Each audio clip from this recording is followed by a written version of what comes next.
Rencontre.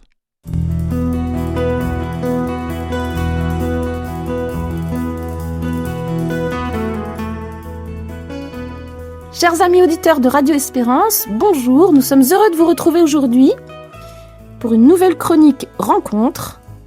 Et nous sommes aujourd'hui avec Agnès, avec Daniel, avec Gabi et Elisabeth, qui sont membres de l'association Choisir la vie en Isère, et qui vont nous présenter cette association au service de la vie. Agnès, qui est présidente de Choisir la vie Isère, va commencer en nous donnant l'historique de l'association nationale et en nous exposant ses mobiles et ses actions.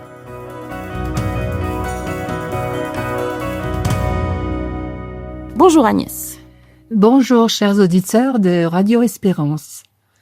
En 1982, Michel Raoult a créé l'association pour l'objection de conscience à toute participation à l'avortement. Cette association avait pour objet premier de s'opposer par l'objection de conscience des contribuables au remboursement de l'avortement en les encourageant à déduire de leurs impôts la part affectée à financer l'avortement. En 1988, l'association rassemble plusieurs milliers de personnes pour protester contre l'avortement légalisé. Elle change de nom en 1994 pour devenir Choisir la vie. Le 27 mars 2002, Michel Raoult, conseiller municipal de Nanterre, meurt en offrant sa vie lors de la tuerie de Nanterre. Sa fille, Cécile Edel, reprend la présidence de l'association. Merci pour l'historique. Est-ce que vous pouvez nous dire un petit peu en quoi consiste Choisir la vie aujourd'hui et quelles sont ses priorités ? Nos priorités se résument à 5 priorités. La première, écouter la voix de sa conscience. Toute vie humaine est infiniment digne et respectable de son origine à sa fin naturelle. Choisir la vie, c'est également prendre la défense par des actions militantes face à des lois mortifères. C'est également transcender le militantisme par le témoignage et un engagement concret.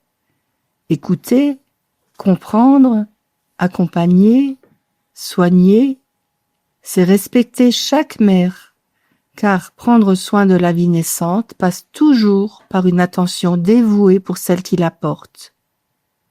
C'est accompagner avec humanité la vie jusqu'à son dernier souffle en posant des actes d'amour plutôt que des actes de mort. Merci. Est-ce que cette charte, en quelque sorte, vous la mettez en pratique et comment ? Alors, l'association a 3 antennes d'écoute, 3 antennes. SOS Femmes Enceintes, qui est une antenne d'écoute pour les femmes enceintes en difficulté. Ma fille est enceinte, qui est une antenne d'écoute pour les parents d'une adolescente enceinte. Et Nos mains ne tueront pas, qui est une antenne d'écoute et de formation pour les personnels soignants. Et avez-vous d'autres actions que cette écoute ? Nous publions des communiqués officiels en vue d'éveiller les consciences. Choisir la vie rédige et publie des communiqués officiels en vue d'éveiller les consciences sur les sujets qui l'animent. Choisir la vie prend part à la Journée nationale pour la vie, instituée depuis 1991 par les évêques de France le jour de la fête des mères. Choisir la vie prépare et anime des veillées pour la vie au moment de l'entrée dans le temps de l'Avent, à la demande de Benoît XVI. Choisir la vie co-organise chaque année à Paris la Marche pour la vie. C'est un rendez-vous intergénérationnel pour manifester publiquement notre attachement à la défense de la vie humaine, de sa conception à sa mort naturelle. Choisir la vie rappelle également que l'interdit fondamental de tuer, le véritable rôle de la médecine et le devoir de protéger les plus faibles.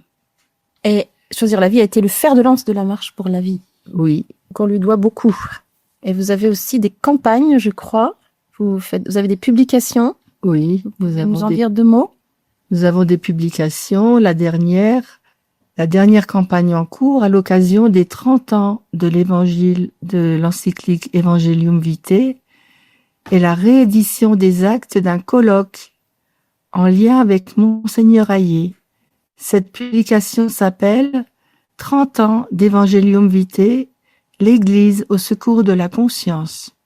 Elle est trouvable sur le site de choisirlavie.fr. Merci beaucoup Agnès pour cette présentation générale de l'association Choisir la vie. Et nous allons maintenant avec Elisabeth parler des antennes d'écoute, puisqu'Elisabeth le fait depuis à peu près 10 ans, c'est ça? Oui, c'est ça, oui. Merci Agnès. Bonjour Elisabeth. Bonjour chers auditeurs. Comme vient de vous présenter Agnès, Choisir la vie a donc 3 antennes d'écoute, mais je suis responsable de l'antenne d'écoute SOS Femmes Enceintes et ma fille est enceinte. Cette association, cette antenne qui dépend de la Choisir la vie nationale a été créée en 2010 et l'antenne Ma fille est enceinte en 2017 à l'initiative d'une écoutante. Les 2 antennes ont leur propre site, leur propre numéro de téléphone. Ce sont des antennes nationales et les écoutantes sont réparties dans tout le territoire. Voilà, donc je vais vous présenter notre équipe. Nous sommes 6, une dizaine de personnes, dont 6 écoutantes permanentes et 4 personnes donc qui interviennent à notre demande. En fait, nous avons un homme qui intervient lorsque le compagnon de la jeune femme est prêt à écouter les arguments d'un homme. Une jeune femme qui elle-même a gardé son bébé après avoir hésité vraiment à avorter et qui vient apporter son témoignage quand la situation correspond. Une sage-femme qui peut répondre aux demandes de conseils médicaux ou d'inquiétudes. Et une psychologue qui intervient aussi quand vraiment il y a besoin d'expliquer, de plus d'explications et de soutien. Voilà, ce sont surtout des personnes qui nous soutiennent.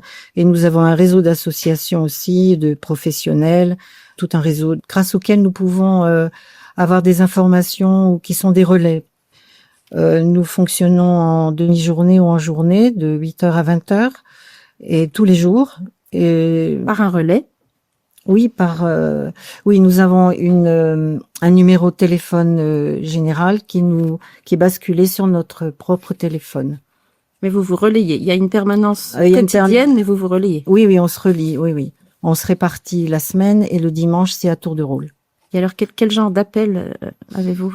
Alors, nous avons des appels essentiellement, des appels ce qu'on appelle appels médicaux, qui sont chez une perte de de sang, etc. Donc là, soit nous pouvons vraiment répondre parce que c'est vraiment très très simple. Sinon, on les oriente soit vers l'hôpital, soit vers leur aide-soignante, soit leur sage-femme, soit notre sage-femme. Nous avons aussi pas mal d'appels de femmes qui ont des angoisses liées à plusieurs facteurs. Et donc là, nous sommes là pour les rassurer, les écouter, c'est surtout ce dont elles ont besoin. Et nous avons des questions donc sur l'avortement ou non, en fait, qui est le cœur de notre mission, on dira. Et là, c'est déjà effectivement un petit peu plus compliqué. Les raisons avancées en général sont toujours les mêmes. C'est soit matériel, soit un problème de couple, c'est pas le bon moment.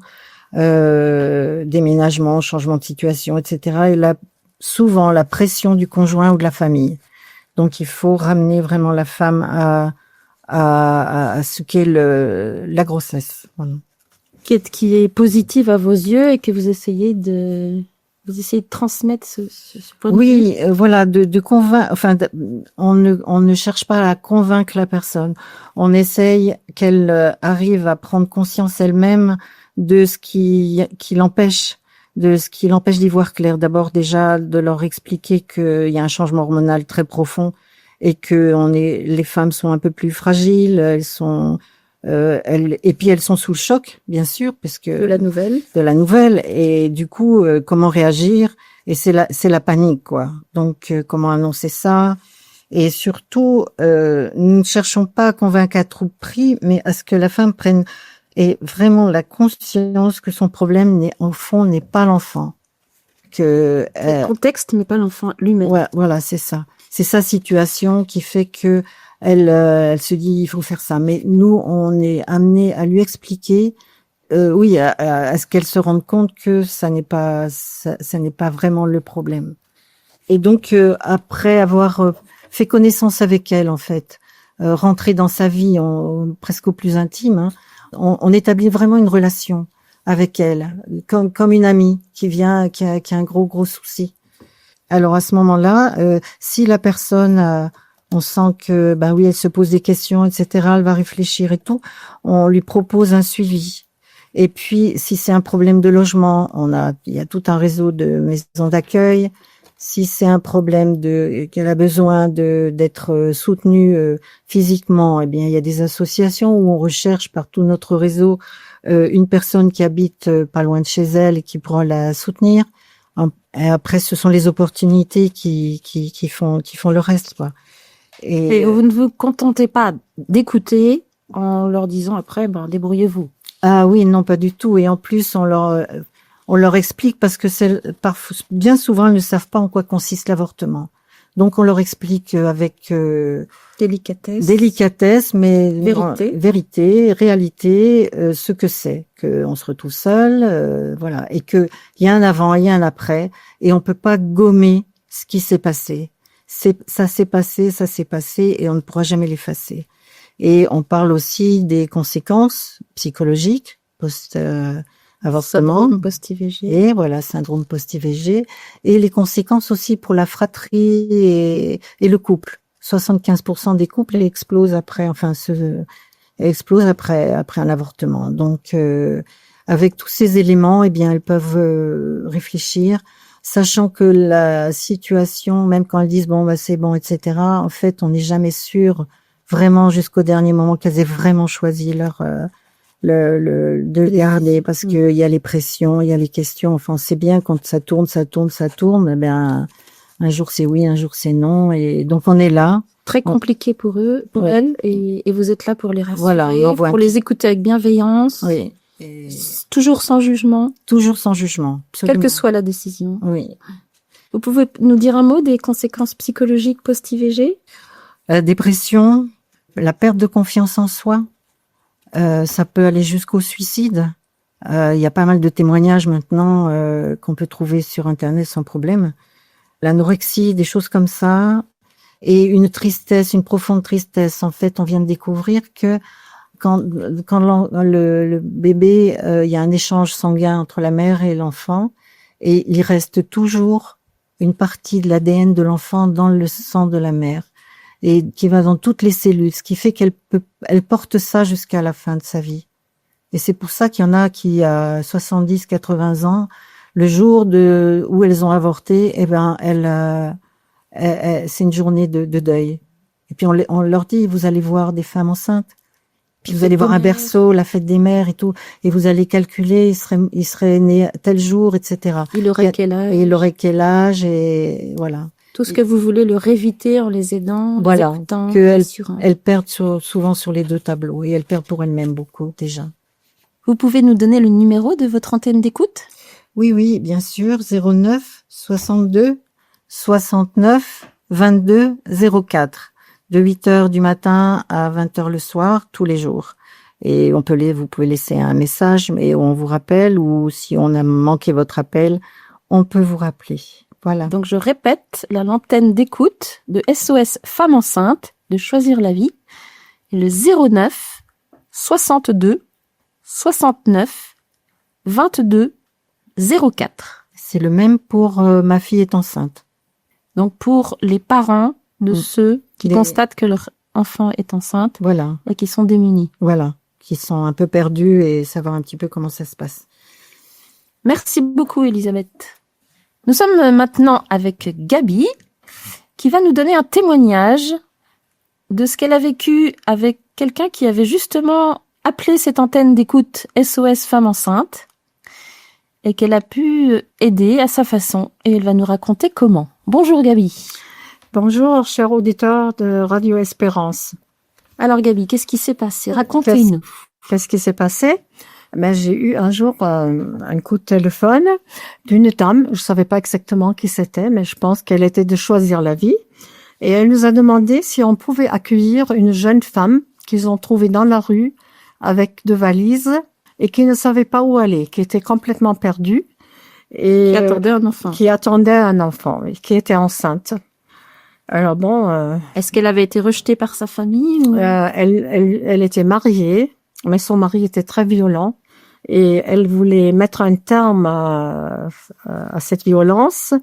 Elle voulait se séparer de son mari qui l'avait déjà forcé 2 fois d'avorter. Et cette fois-ci, elle voulait garder son enfant. Elle était vraiment décidée de garder son enfant. Et À tout prix. à tout prix. Oui. Même au Vraiment à prix de tout la prix. solitude. Même au prix de la solitude. Elle a vécu une grande solitude la première année d'ailleurs avec son enfant. Alors nous l'avons accueillie. 4 heures après ce coup de téléphone, elle arrivait avec Chez vous. l'écoutante chez nous. Elle était complètement Perdue. perdue, triste, ne savait pas vers qui se tourner. Alors nous avons essayé de la rassurer. Il me semble que c'était nécessaire de la prendre dans les bras. Je l'ai pris dans les bras très fort et j'ai dit tu peux rester ici le temps qu'il faut et nous t'aiderons, nous ferons tout ce qu'il faut pour que tu puisses avoir ton enfant. Et pour le moment tu restes chez nous, tu te reposes et tu réfléchis comment tu vas agir. Vous l'avez mise en sécurité. On l'a mis en sécurité, on l'a Affective rassurée et oui, physique. Oui. On lui a même donné la clé de la maison parce que par moment elle faisait des démarches, elle sortait et on a senti qu'elle était vraiment très honnête, très gentille et elle était un peu comme notre fille à la limite. Et Vous l'avez mise en confiance et réciproquement. oui, voilà. Finalement, elle voulait quand même être indépendante. Elle a trouvé dans un foyer pour femmes battues une chambre. Elle est restée dans cette chambre. Mais elle venait le dimanche toujours chez nous parce qu'elle était vraiment dans une grande solitude. Elle n'avait personne parce que c'était une étrangère. Elle est pas française. Et elle était très seule. Petit à petit, avec les mois, la naissance s'annonçait. Nous avons préparé avec elle un petit peu cette naissance. Elle n'avait pas de revenus, elle n'avait pas grand-chose, mais elle a fait beaucoup de démarches. Elle avait fait des études quand même. C'est une fille qui voulait continuer ses études à Grenoble, mais elle a tout arrêté pour son enfant. Elle a trouvé un autre petit appartement dans une maison sociale. C'était pas très facile de vivre là-dedans parce qu'il y avait beaucoup de délinquants dans cette maison, mais elle a accepté et elle a eu son enfant à l'hôpital. Nous étions il y avait une autre écoutante et moi, nous l'avons accompagnée Pendant la naissance. pendant la naissance. C'est-à-dire, on a essayé de l'accompagner pendant la naissance, mais à un moment donné, ça s'est mal passé. Elle devait accoucher, elle devait avoir une césarienne. Ah oui. Voilà. Mais vous étiez là quand même. Nous étions là, oui. Oui. Ensuite, elle était dans une joie immense quand elle a vu son enfant. C'était une merveille pour elle. Je me rappelle toujours.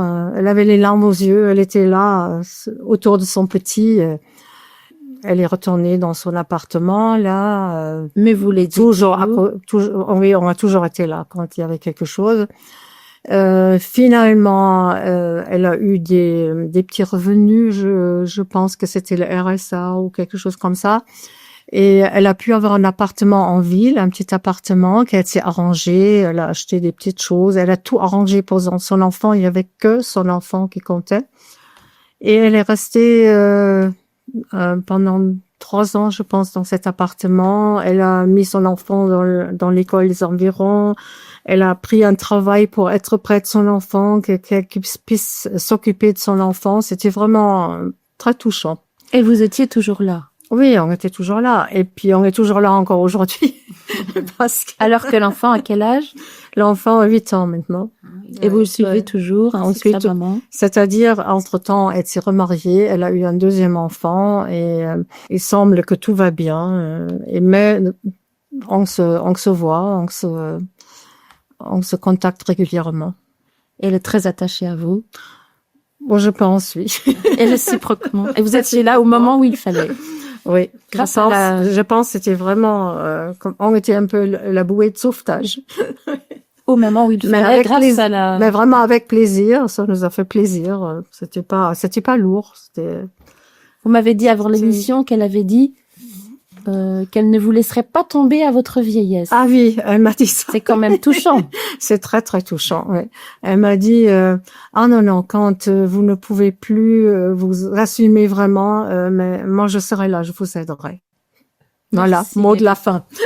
Merci Gabi. Alors choisir la vie, c'est aussi la prière. Et toute l'action de choisir la vie s'inscrit dans la prière et reçoit toutes ses grâces et sa force de la prière. Et nous sommes avec Daniel qui va nous en parler. Bonjour Daniel. Bonjour, chers auditeurs de Radio Espérance. Alors Daniel, quelle place a la prière dans choisir la vie et concrètement, comment la vivez-vous ? Alors déjà, nous sommes une association catholique et à ce titre, la prière tient une place essentielle au sein de notre engagement dans le soutien des femmes enceintes en difficulté. Le Seigneur nous a dit « Sans moi, vous ne pouvez rien faire » en Jean 15:15. De même, Saint Vincent de Paul ne disait-il pas « Sans la prière, que serait la charité ?» À notre prière personnelle s'ajoute également une prière au début de chaque mois aux intentions que nos écoutantes et notre présidente nous communiquent. Et notre prière, nous l'adressons à Saint Joseph, qui est notre saint patron, avec Notre-Dame de Guadalupe et également Sainte Jeanne Berita Molla. Qui a perdu sa vie pour le salut de son enfant. Tout à fait. Donc, nous sommes vraiment soutenus par ces saints patrons et nous sentons, d'ailleurs, nous avons édité 2 images prières, celle de Saint Joseph et celle de Notre-Dame de Guadalupe, que nous distribuons, que nous mettons souvent au fond des églises et qui partent très, très rapidement. Qui sont accompagnés de prières. Bien entendu. Donc, quel est le sens de cette humble prière fraternelle ? Eh bien, cette prière se veut à la fois réparatrice contre toute atteinte faite à la vie et également consolatrice pour les mamans qui souffrent et se sentent abandonnées. Nous faisons cette prière toujours à l'école de Marie, comme disait Monseigneur Dominique Rey, avec celle qui a accueilli, porté et donné au monde le Verbe fait chair, nous apprenons à aimer et à servir la vérité, la vie en vérité. Voilà, nous prolongeons également notre prière au début de l'Avent avec les veillées de prière pour la vie. Donc vous avez cette prière personnelle pour chacun des membres de Choisir la vie. Oui. Quand vous vous réunissez, j'imagine, vous priez aussi ensemble. Nous prions toujours ensemble. Nous ancrons notre action dans la prière. Et vous avez une neuvaine chaque mois à Saint-Joseph. Voilà, nous avons chaque mois une neuvaine à Saint-Joseph et en même temps, nous portons dans cette neuvaine, nous portons toutes les mamans qui en difficulté, qui nous ont été communiquées par nos écoutantes et par notre présidente. Et quand une écoutante reçoit le témoignage d'une maman en difficulté, elle vous la confie et vous priez particulièrement pour elle, nommément. Oui, donc nous connaissons son nom, nous connaissons aussi quelques éléments de sa vie, de ses difficultés, et vraiment, nous la portons chaque jour dans notre prière, dans notre cœur, et même nous continuons, les écoutantes et notre présidente nous communiquent aussi comment ces personnes s'en sont sorties ou si ça aboutit à un avortement. Mais nous sommes vraiment dans la compassion et dans l'attention dans le cœur à ces personnes. Et est-ce que vous pouvez nous parler des veillées pour la vie qui sont un peu trop méconnues encore ? Alors, je voudrais en faire l'historique. C'est d'abord notre Saint-Père Jean-Paul II, le 25 mars 1995, en la solennité de l'Annonciation du Seigneur, il nous a donné la magnifique lettre encyclique Evangelium Vitae, l'évangile de la vie. Et cette lettre est un véritable hymne à la vie.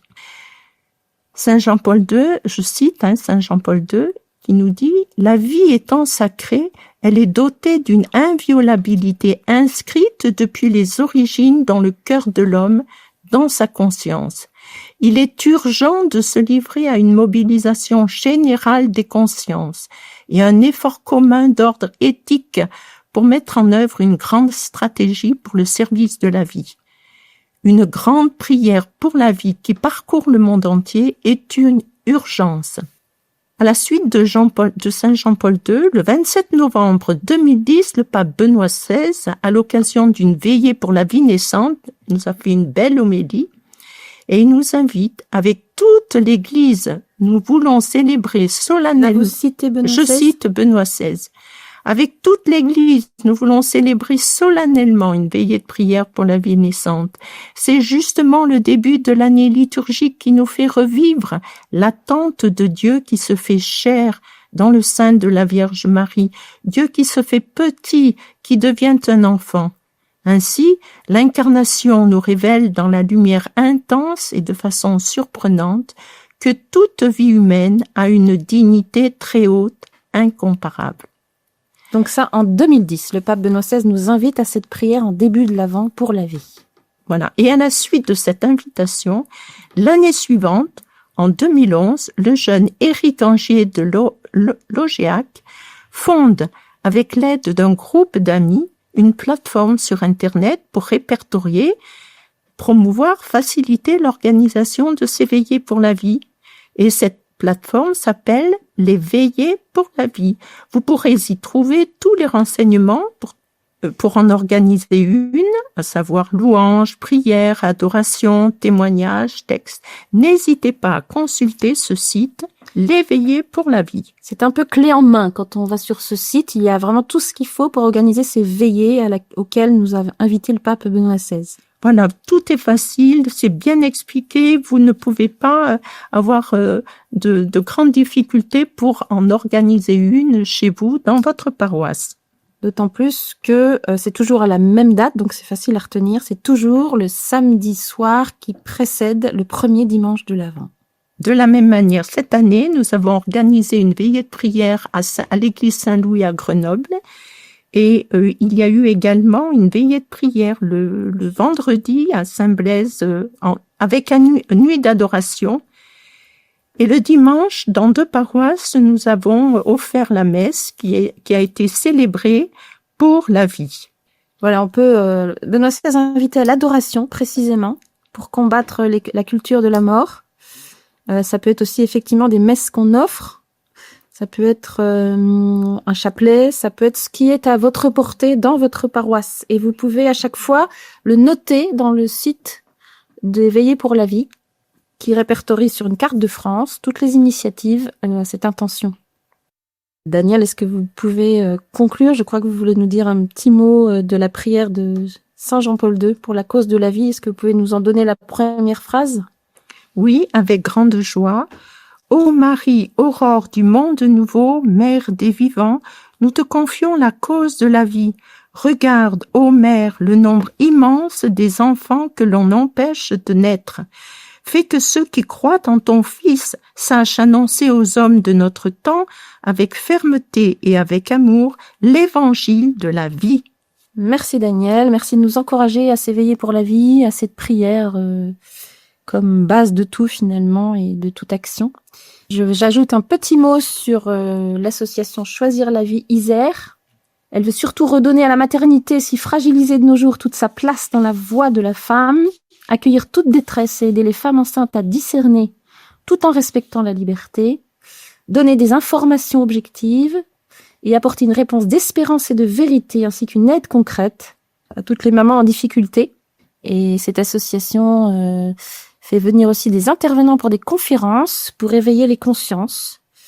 Il y a eu par exemple le professeur Écochard qui a parlé de la complémentarité homme-femme. Il y a eu les petites sœurs des maternités catholiques. Il y a eu une conférence sur Notre-Dame de Guadeloupe. Voilà, tout ce à quoi Choisir la vie Isère se livre pour éveiller les consciences, pour aider, pour soutenir, pour prier. Je vais vous donner maintenant les adresses mail des associations nationales et régionales qui vous permettront éventuellement de les rejoindre et de travailler avec cette association au service de la vie. Il y a le site national Choisir la vie tout attaché, choisirlavie.fr, et l'association régionale de l'Isère, c'est choisirlavie-isère.fr. choisirlavie-isère.fr. Et le numéro de téléphone auquel vous pouvez la joindre est le 06 37 55 07 56. Je répète, 06 37 55 07 56. Nous remercions les membres de l'association Choisir la vie d'être venus aujourd'hui répondre à nos questions et on les remercie pour tout ce qu'ils font au service de la vie. Et on vous dit, chers auditeurs de Radio Espérance, à très bientôt pour une nouvelle chronique rencontre.